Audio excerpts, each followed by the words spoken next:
first time I read Emma Goldman wasn't in a book. I was 16, hiking near the Nevada border. The quote was painted on a wall in red.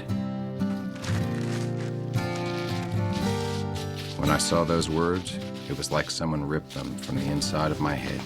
Anarchism stands for liberation of the human mind from the dominion of religion, liberation of the human body from the dominion of property, liberation from shackles and the restraint of government. It stands for social order based on the free grouping of individuals.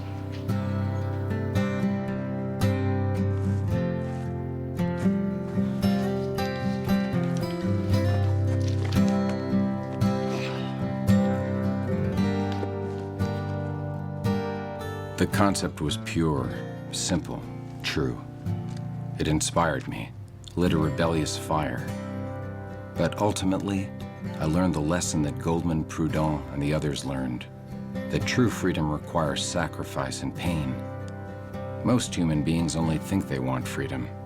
In truth, they yearn for the bondage of social order, rigid laws, materialism.